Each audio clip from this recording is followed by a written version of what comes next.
Well, hello again. Good evening, even though it's nighttime. So, I'm feeling kind of sick, y'all.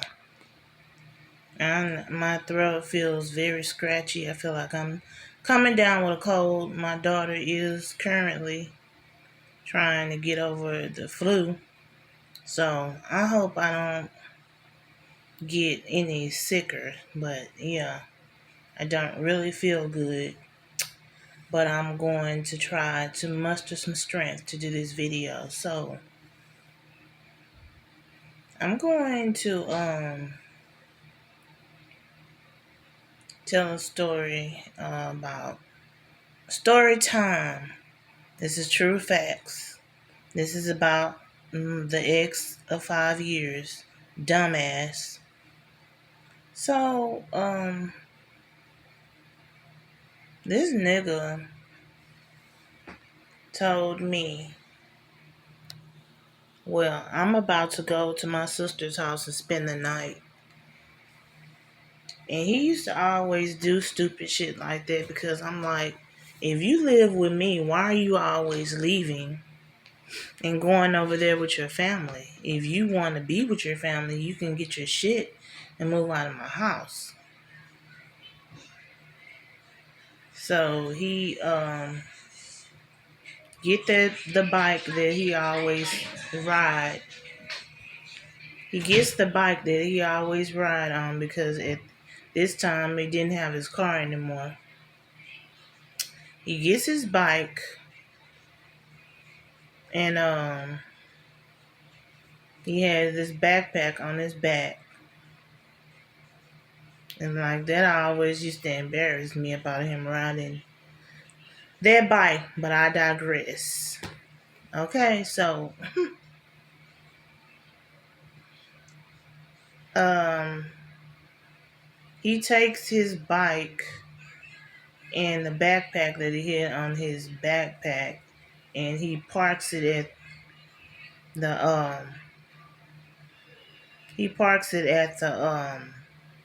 bus stop that was right in front of the apartment complex. And he comes back while I'm still outside because I was outside because I was watching my daughter play outside. And he's like, can I get $1 to get on the bus? I'm like, dude, I don't have no money. And he's like, well, I have $1 on me, but I just need another dollar in case. I said, I don't have any money. Goodbye. And I was ready for him to leave that day because he had did something to irritate me. So the next thing I know, I went in the house to get something to drink. And when I come back from out of the house, he's talking to some skinny chick that looks like she's some type of crackhead. And he's walking with her. So while he's walking with her, I'm looking at both of them walk toward the bus stop, but she parts ways from him and she goes into the mailbox area where everybody get their mail. And then he went and stood at the bus stop with that damn bike, and I called him while he was at the bus stop. I said, who in the fuck was that you was walking with and talking to? Oh, that's just a friend. That ain't nobody. He's like, I told you, you and I are together, so I would never cheat on you, so why would you call and ask me that? I said, fuck you. Bye. Go to your sister's house. Because he always, every time I would catch him doing something, and it always had something to do with another woman. Every time I would catch him doing something, he always made it seem like wasn't what it was when it was what it was. So I just told him, I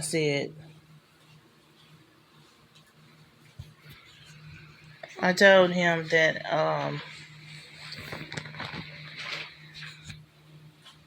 I told him that don't be disrespecting me. No, I called him back. I said, don't be disrespecting me with these hoes that stay over here in the apartment complex. He's like, I told you I ain't do nothing. I'm friendly. I talk to everybody. I said, you a little bit too friendly. So, like, it was just situation after situation because before this situation happened, I was already trying to get over the fact that this older lady who was around 50 that's lived next door to me had called me while I was in Texas Children's Hospital with my daughter. Well, not call me, but text me while I'm in the hospital with my daughter, telling me that her and him was sitting on the porch chopping it up, talking, and drinking a beer together. And then when I asked him about it, he gets mad and lie about it first. But he's really got mad because I confronted him about it. Then when I immediately got her together and I told her, you and I are friends, but I don't appreciate you being all up in my dude's face when I'm not around. Don't be doing some shit when my back is turned that you wouldn't normally do in front of my face because I've never disrespected you with your husband. And at this point, she had put her husband out. But that's besides the point. But he was always accusing me of cheating. But then he would go and conversate with all these females that lived in the apartment complex and try to make me seem like I'm crazy just because I'm telling him, why do you keep disrespecting me? And that is why when he was locked up, I did me and I had myself some fun because I couldn't do nothing when he was there. I played the good girl role for so long. I was the good girl. And I didn't cheat on him for about, I'm going to say a year. I was the good girl. I didn't do anything wrong.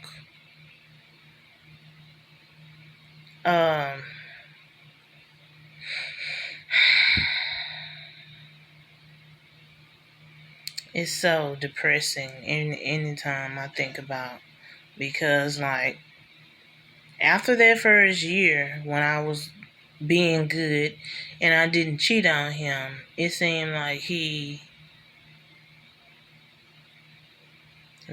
once he got out of jail and everything, he would just deliberately start arguments with me just for nothing. So I don't know.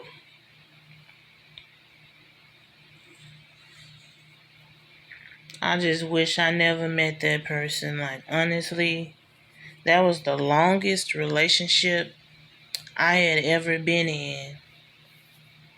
And this person, like, he acted as if he was nice. He seemed like he was like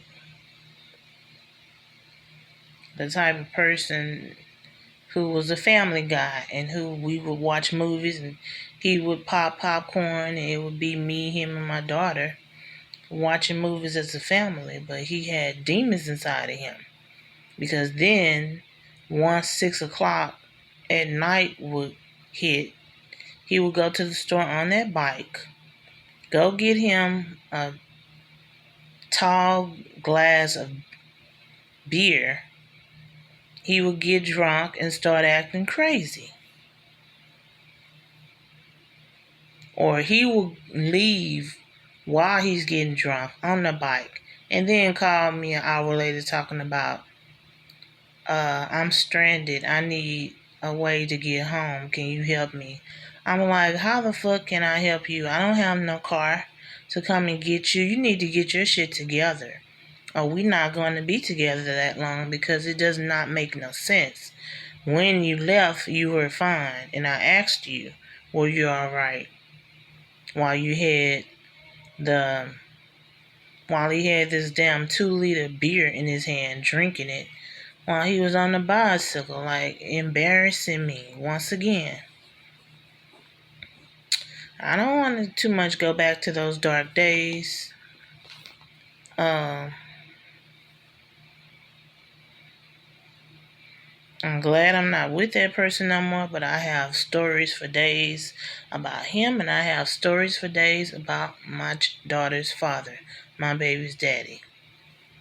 Because they are the ones who put me through the most shit. Like, for real, for real. And that is all the time that I have. This phone is about to go dead. It's on 5%. And I will be back tomorrow morning with another story time.